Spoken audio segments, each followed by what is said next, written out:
Assalamualaikum warahmatullahi wabarakatuh. Perkenalkan, nama saya Isrini Triningsih. Saat ini saya tercatat sebagai mahasiswa PPG dalam jabatan kategori 1 gelombang 2 jurusan Bahasa Indonesia di Universitas Negeri Semarang.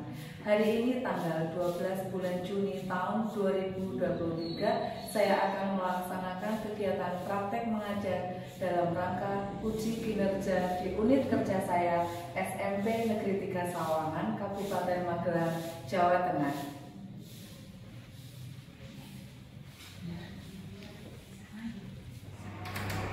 Selamat pagi.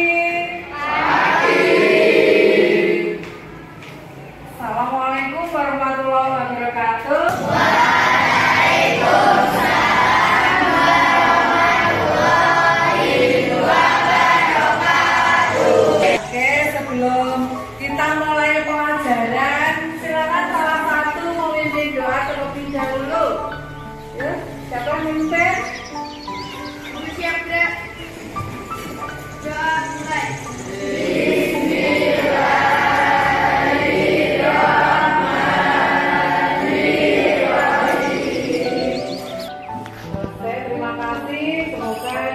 Diawali berdoa, kita semua bisa mengikuti pelajaran hari ini dengan lancar, tidak ada halangan satu apapun. Oke, dilanjut ya. Berikutnya Bu Rini presensi dulu. Yang nomor 1 Azra, ada tidak? Baik, masuk ya. 2 Dava. Oke, 3 Deviana. Oke, jadi untuk hari ini berarti masuk semua ya. Oke, alhamdulillah, itu tandanya bahwa kalian semua sehat. Baik.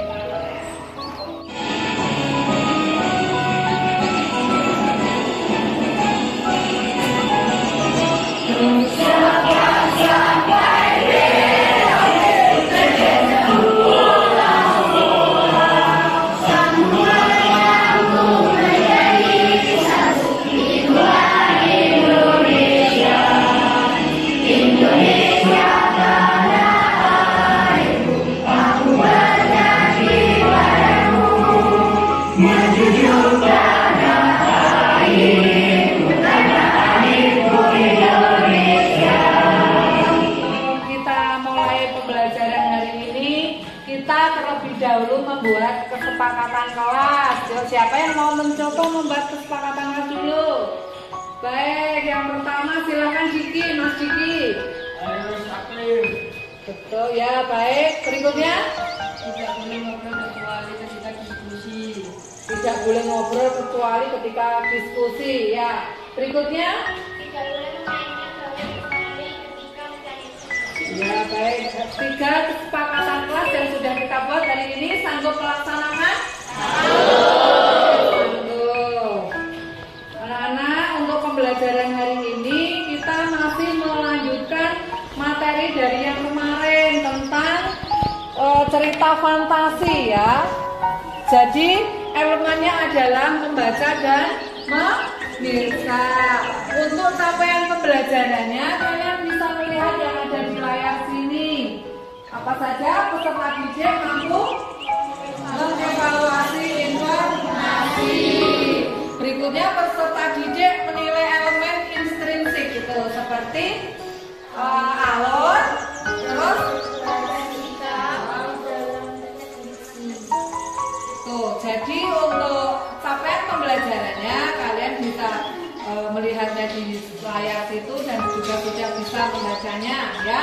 Baik anak-anak, untuk pertanyaan tematik supaya kalian lebih bisa memahaminya. Apa kalian yang diketahui tentang teks cerita fantasi? Siapa yang bisa? Baik, yuk. Cerita yang bersifat khayalan bisa. Terus apa yang menarik dari teks cerita fantasi dibandingkan dengan teks yang lain? Bersifat menghibur. Mungkin kalau yang lain mau menjawab juga boleh selain bersifat menghibur. Ada yang tahu? Tidak ada? Boleh. Terus yang ketiga, apakah kalian pernah menemukan teks cerita fantasi dalam tayangan video ataupun tontonan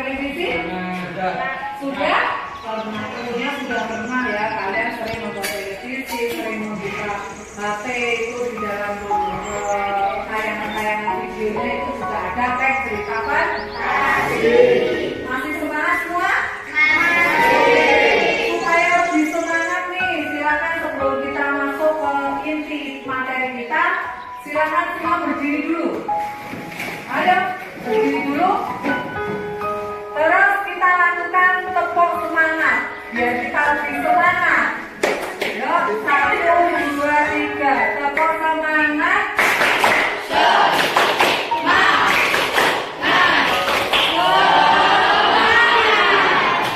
Baik, untuk pertemuan hari ini model pembelajaran yang kita gunakan menggunakan model pembelajaran PBL atau kepanjangannya adalah Problem Based Learning. Baik, jadi model pembelajaran ini melibatkan peserta didik untuk apa?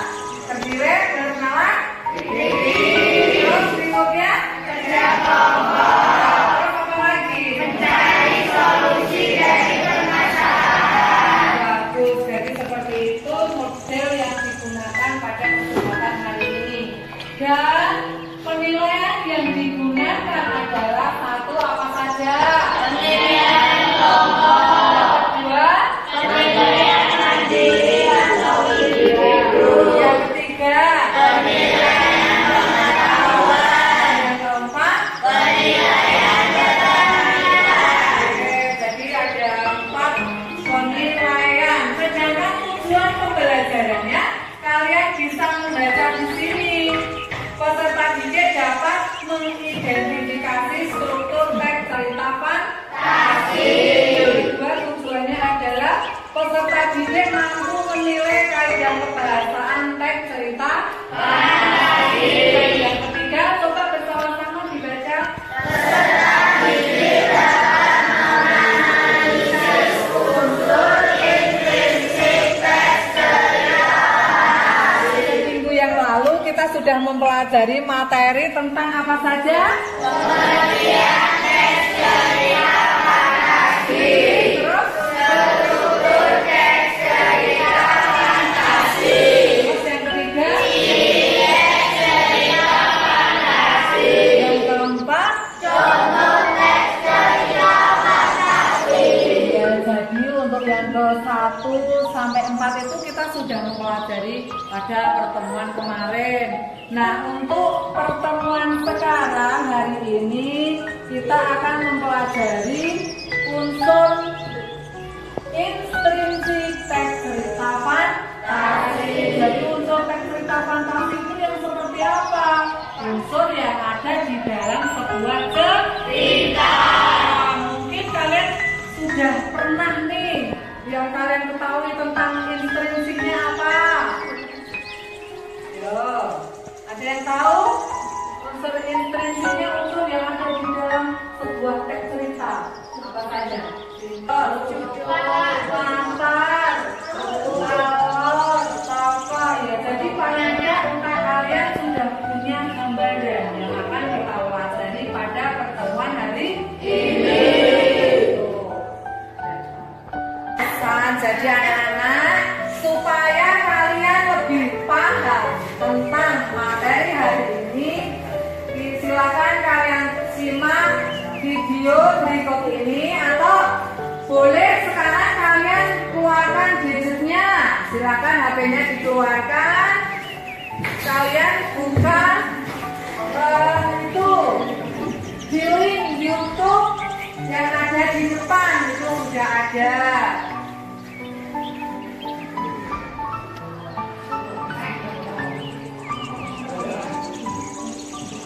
Silakan buka HP-nya, Mas. Buka. Nah, di situ nanti kalian akan menemukan materi tentang unsur intrinsik cerita fantasi.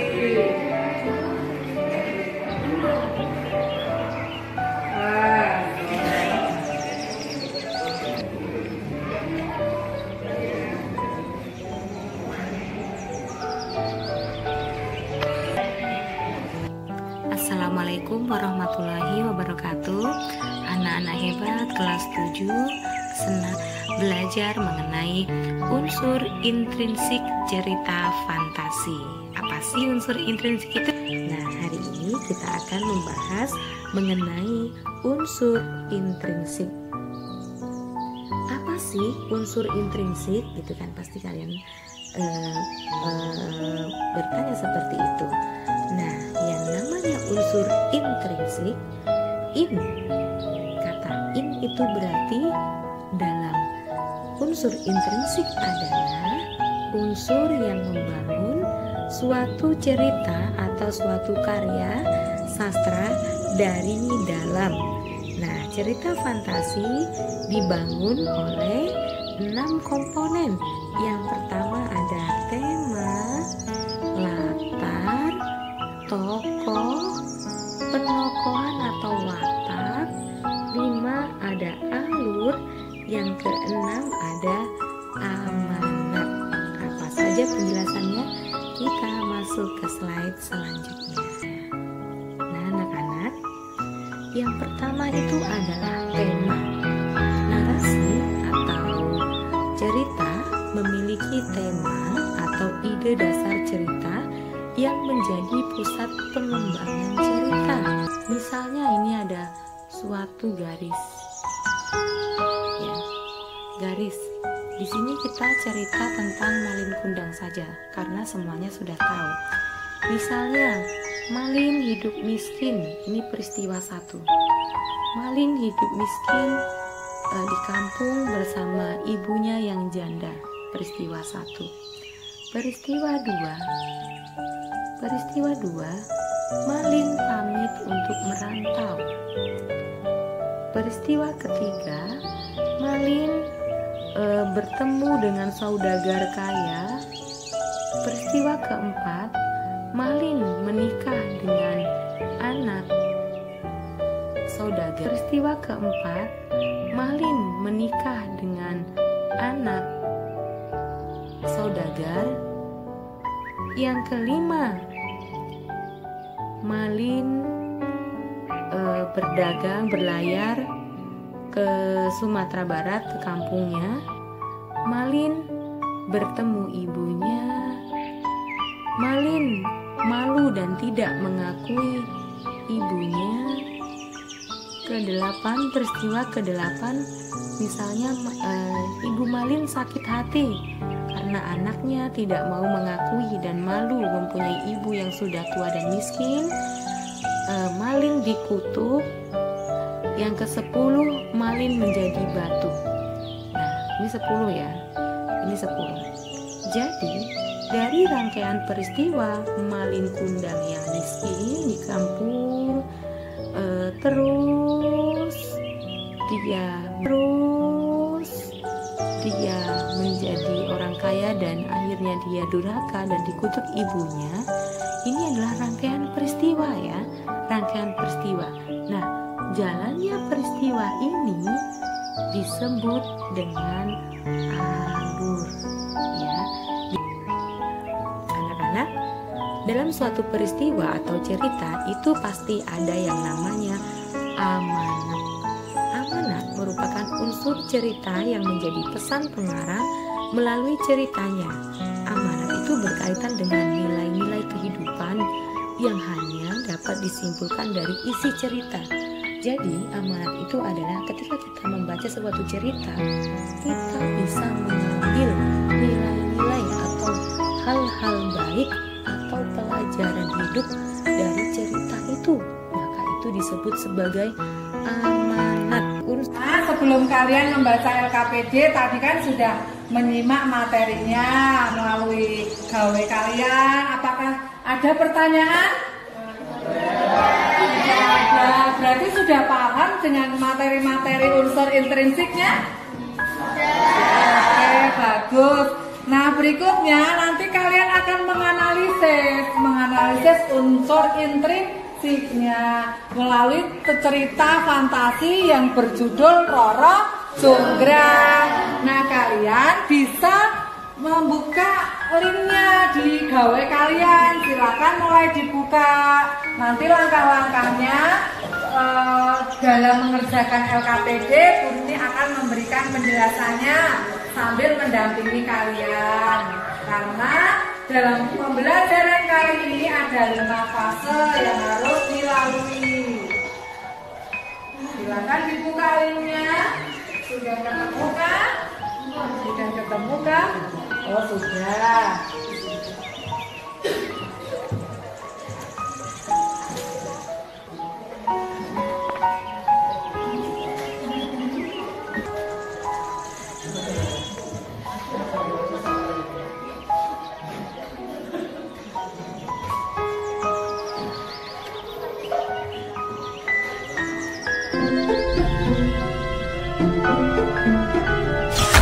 Kisah Roro Jonggrang.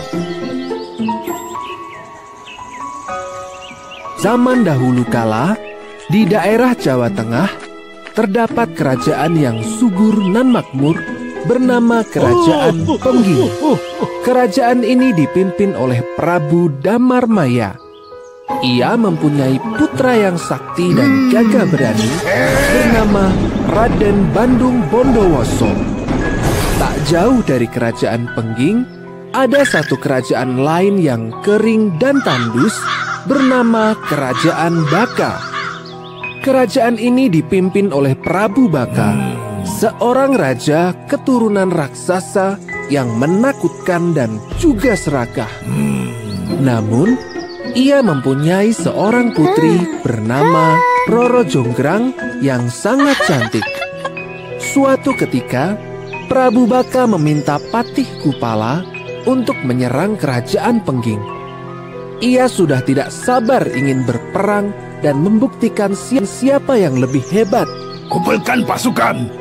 Besok kita bumi hanguskan kerajaan Pengging. Hancurkan apa saja. Bondowoso, segera hadapi Prabu Baka. Baik, Ayahanda. Pertarungan antara Bandung Bondowoso dan Prabu Baka pun tak terhindarkan.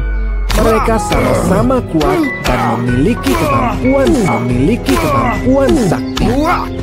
Namun, kegigihan Bandung Bondowoso membuatnya menjadi lebih kuat. Ia pun berhasil mengalahkan Prabu Baka. Aku kalah. Pasukanku, kita serang balik kerajaan Baka. Pasukan kerajaan Baka berhasil dipukul mundur.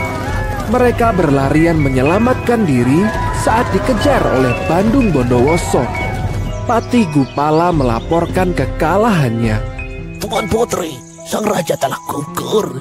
Sebaiknya kita segera pergi dari kerajaan. Apa? Tidak mungkin. Bandung Bondowoso sedang menuju kemari. Kemudian, ia bertemu dengan sang putri. Kau pasti Roro Jonggrang. Kau? Bandung Bondowoso? Tak kusangka, ternyata kau secantik bidadari. Jika kau mau menjadi istriku, aku akan mengampunimu dan seluruh rakyatmu. Menikah denganmu? Roro Jonggrang sangat bingung. Ia ingin menyelamatkan kerajaannya, tapi Bondowoso adalah orang yang membunuh ayahnya. Baiklah, aku akan menerima pinanganmu. Namun ada syaratnya. Yang pertama, buatkan aku sumur Jalatunda. Akan kuturuti permintaanmu itu. Berkat kesaktiannya, sumur itu pun selesai dibangun Bandung Bondowoso. Sebelum Bandung Bondowoso keluar dari sumur, Patih Kupala menimbun sumur tersebut dengan bebatuan. Tidak hanya batu, sumur itu ditimbun dengan tanah. Akan tetapi, Bandung Bondowoso yang sakti mampu keluar dari sumur tersebut.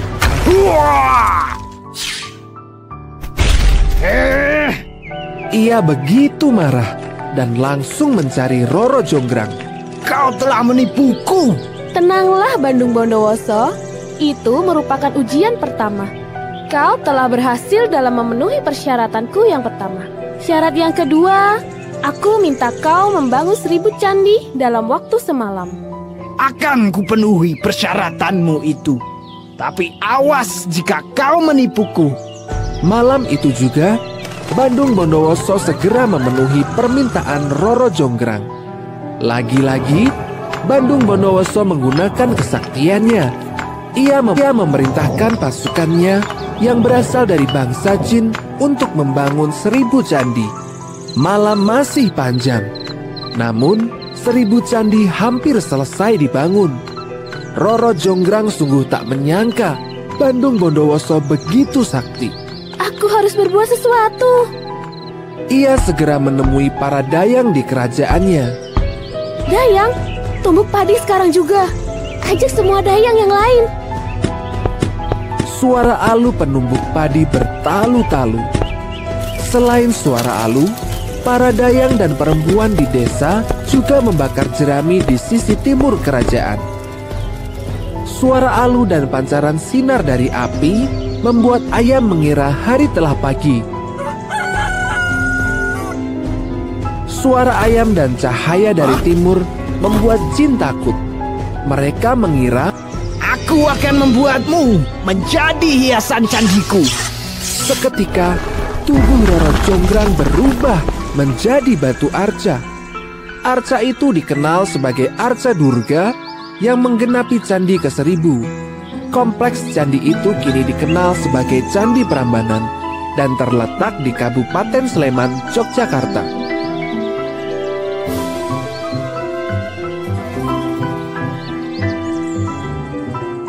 Pesan dari cerita ini adalah jangan suka berbuat curang dan licik. Nah, sebelum kita melanjutkan mengerjakan LKPD secara berkelompok, terlebih dahulu mari kita rehat sejenak untuk mengikuti SPG supaya kalian nanti bisa mengerjakannya dengan semangat ya. Silakan kalian berdiri dahulu. Mari.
Kalian nanti LKPD-nya itu kan menyimak video yang ada di situ. Kalau tidak, bacaan juga ada konten.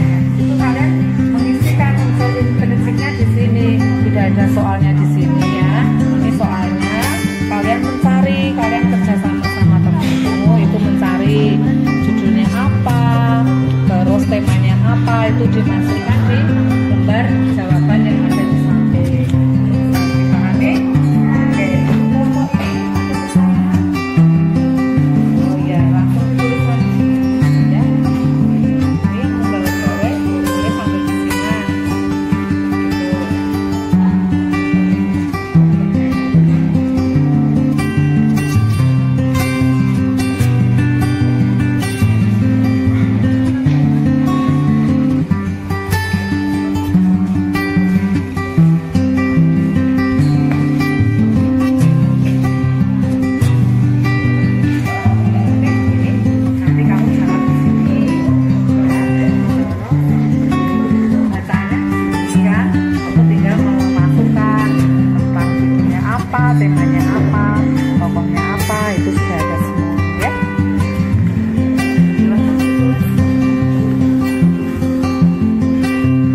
dengan nomor 3. Silakan kelompok 3 untuk maju ke depan menampilkan hasil yang sudah didiskusikan.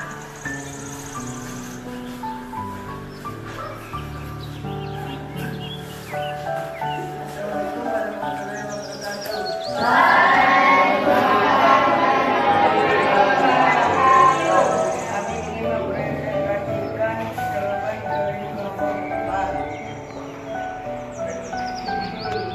Roro Jonggrang. Tema pengkhianatan Gendong Bondowoso. Tokohnya Roro Jonggrang dan Bondowoso. Penokohannya Roro Jonggrang baik. Latarnya kerajaan Pengging dan Prambanan. Amanatnya apabila janji sudah ditepati, usahakan untuk menepati. Oke. Mungkin ada yang mau menambahkan tadi yang sudah disebutkan yang menyimak tadi. Tadi sudah disebutkan sama kelompok 4 itu tokohnya ada Roro Jonggrang. Penokohannya Roro Jonggrang itu mungkin ada yang mau nambahin tadi masih kurang tidak? Iya masih kurang ya. Nah, di situ apa jawabannya? Tokoh Roro Jonggrang itu seperti apa? Selain baik, tapi juga licik. Itu juga dengan apa liciknya? Tidak menepati janji. Jadi itu ya masukannya untuk kelompok 3. Pembelajaran pada pertemuan hari ini bisa kita simpulkan. Mungkin siapa yang bisa memberikan kesimpulan manfaat mempelajari teks cerita fantasi? Baik ya, memberikan hiburan. Boleh, bagus. Terus menarik, melatih konsentrasi. Oke, jadi Bu Rini simpulkan ya, untuk pertemuan pada pagi hari ini kita mempelajari teks cerita fantasi adalah bisa memberikan pemahaman kisah zaman dahulu itu sebagai pembelajaran maupun sebagai hiburan. Oke, terus jadi di situ apakah paham sampai di sini? Ada yang ingin ditanyakan? Ada. Terus bagaimana pelajaran hari ini? Menarik atau tidak? Baik. Jadi Bu ini kita cukupkan sampai di sini. Saya akhiri. Wassalamualaikum warahmatullahi wabarakatuh.